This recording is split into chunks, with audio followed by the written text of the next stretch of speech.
नमस्ते दोस्तों, मैं हूं आपके एस्ट्रो फ्रेंड मुदिता राज। तो चलिए आज हम लोग बात कर लेते हैं हार्ट डिजीज के ऊपर, क्योंकि जैसा कि हम सब जानते हैं कि हार्ट डिजीज जो है वो इतना फ्रीक्वेंटली सुनने में आता है। अब जैसे पहले जब हम छोटे थे तो कभी कभी किसी किसी का सुनने में आता था कि उनको हार्ट अटैक आ गया या हार्ट फेल हो गया, लेकिन अब जो ये प्रॉब्लम है ये इतनी कॉमन हो गई है। उसका देखिए सबसे बड़ा अगर हम इसको एस्ट्रोलॉजिकली देखें तो सन जो है वो सबसे बड़ा फैक्टर है हमारे हार्ट की जो हेल्थ है उसको देखने के लिए, उसको स्टडी करने के लिए। सन जो है वो हमारा नेचुरल आत्मकारक तो होता ही है, लेकिन वो हमारी सोल का कारक है। लेकिन अगर हम हेल्थ वाइज बात करें कि हेल्थ के एस्पेक्ट से अगर हम सन को देखते हैं तो वो हमारी इम्यूनिटी का कारक है, हमारी आईसाइट का कारक है, विटामिन डी का कारक है, विटामिन ए का कारक है। और आप देखिए कि अगर किसी का सन जो है वो एफ्लिक्शन में है तो बॉडी पेन जो हर समय बिना किसी कारण के जो बदन में दर्द रहता है उसके लिए भी सन कहीं ना कहीं रिस्पॉन्सिबल है। छोटे छोटे बच्चे जिनको कि चश्मे लग जाते हैं आईसाइट के, उसके लिए भी उनके चार्ट में आप देखेंगे कि सन जो है वो कहीं ना कहीं एफ्लिक्शन में आता है। तो अब हम बात कर लेते हैं हार्ट की स्पेसिफिकली।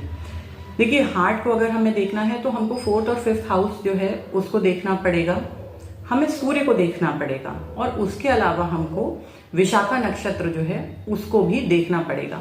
अगर इन तीन में से कोई भी चीज जो है वो एफ्लिक्शन में चली जाती है, सपोज विशाखा नक्षत्र जो है वो एफ्लिक्शन में आ जाता है हमारे चार्ट में, या 4th हाउस या 5th हाउस एफ्लिक्शन में आ जाता है, राहु केतु के प्रभाव में आ जाता है, शनि मंगल के प्रभाव में आ जाता है, या वहां पे सूर्य जो है वो नीच का होके बैठ जाते हैं और उनको नीच भंग कहीं से भी नहीं मिल रहा है, उस कंडीशन में भी क्या है कि सूर्य जो है वो एफ्लिक्टेड हो गया। अब हमारा सन जो है वो हमको देखना है, 4th हाउस देखना है, 5th हाउस देखना है। सपोज अगर हमारे चार्ट में सन जो है वो बहुत अच्छा बैठा हुआ है, लेकिन 4th और 5th हाउस जो है वो एफ्लिक्शन में है, तो भी हमको हार्ट डिजीज जो है वो होने की संभावनाएं हैं। जैसे सपोज कर लीजिए सन के साथ केतु आ गया, तो केतु क्या है, ब्लॉकेज है, तो हो सकता है कि हमारी आर्टरीज वगैरह में ब्लॉकेज आ जाए, हमें स्टेंट डलवाना पड़े। तो ये सब चीजें जो हैं, लेकिन वो इतना जानलेवा नहीं साबित होगा अगर हमारा एक फैक्टर भी मजबूत है। जैसे सन जो है वो अगर मजबूत है, 4th 5th हाउस जो है वो खराब भी हो जाता है तो भी उस कंडीशन में नेटिव जो है वो सरवाइव कर सकता है।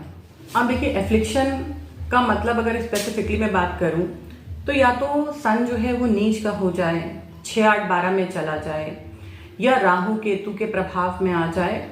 अगर नीच का है उसको कहीं से नीच भंग ना प्राप्त हो तो उस कंडीशन में हम सूर्य को जो है वीक कहेंगे। जब भी सूर्य जो है वो राहु केतु या इस टाइप के जो प्लैनेट्स हैं, मेलेफिक प्लैनेट्स के इन्फ्लुएंस में आ जाता है, आप देखेंगे कि उस दशा अंतरदशा में आदमी को हार्ट अटैक आने के चांसेस जो है वो बहुत ज्यादा बढ़ जाते हैं। या जिन जिन को भी हार्ट अटैक आया है, आप उनका चार्ट उठा के स्टडी अगर करेंगे तो आप पाएंगे कि सन को जो भी प्लैनेट जो है एफ्लिक्ट कर रहा है उसकी दशा अंतरदशा में उसको वो प्रॉब्लम उस नेटिव को आएगा। अब देखिए गलती हम लोग कहाँ करते हैं कि सन अगर हमारा 6, 8, 12 में है, नीच का है या प्रॉब्लमैटिक कंडीशन में है, तो हम सूर्य का रत्न धारण कर लेते हैं। लेकिन हमें नीच के प्लैनेट्स का या जो बहुत ज्यादा हमारे चार्ट को मतलब मेलेफिकली इन्फ्लुएंस कर रहे हैं, उन प्लैनेट्स का हमको स्टोन धारण नहीं करना है। उससे होगा क्या, जो चीज 1 साल बाद होनी है वो 6 महीने बाद ही हो जाएगी। इसीलिए आपको करना क्या है, आपको अपने बृहस्पति को बल देना है। देखिए सूर्य अगर आपका खराब है, बृहस्पति को, क्योंकि बृहस्पति जो है वो कई सारे जो कुंडली है उसके कई हाउसेस के कारक हैं। जैसे 2nd हाउस हो गया, 4th हाउस हो गया, 5th हो गया, 9th हो गया, 11th हो गया। तो आप देखिए ओवरऑल इनको 5-6 घर मिले हुए हैं, वहां के ये कारक हैं जुपिटर। तो जुपिटर अगर चार्ट में आपका वेल प्लेस्ड है तो वो आपको कई सारी बीमारियां और परेशानियों से बचा के वैसे भी ले जाएंगे। तो आप जुपिटर को मजबूत कीजिए, माथे पर चंदन का तिलक लगाएं या हल्दी से जो है अपना तिलक लगाएं। सुबह उठकर जो है अपनी जबान पे थोड़ा सा, अपनी जीभ पे 1 चुटकी जो है वो हल्दी लगाएं। पीले वस्त्र पहने, स्पेशली थर्सडे को। थर्सडे को जो है वो सात्विक रहिए। सात्विक रहने का मतलब है नॉनवेज, अल्कोहल से बिल्कुल परहेज करिए। तो इन चीजों से आप अपने जुपिटर को बल दे सकते हैं। और अगर जुपिटर आपके चार्ट में वेल प्लेस्ड है तो आप जुपिटर का रत्न जो है वो भी आप धारण कर सकते हैं। लेकिन मैं फिर यही कहूंगी कि कोई भी रत्न धारण करने से पहले आप एस्ट्रोलॉजर को जरूर दिखाएं, क्योंकि रत्न जो है वो बहुत इफेक्टिव होते हैं और कई बार जो है वो जो इवेंट होने वाला होता है उसको वो ट्रिगर कर देते हैं पहले से ही। इसीलिए आप रत्न जब भी पहने आप एस्ट्रोलॉजर से कंसल्ट करें। अदरवाइज जो ये रेमेडीज हैं, चंदन का तिलक लगाना, केसर का तिलक लगाना, ये आप कर सकते हैं। इसके लिए आपको किसी एस्ट्रोलॉजर से परामर्श लेने की जरूरत नहीं है। आई होप मेरा ये वीडियो आप लोगों को अच्छा लगा होगा। हम लोग जल्दी ही मिलेंगे अगली वीडियो के साथ। तब तक इसी तरीके से आप लोग मेरी वीडियोस को लाइक कीजिए, मेरे चैनल को सब्सक्राइब कीजिए।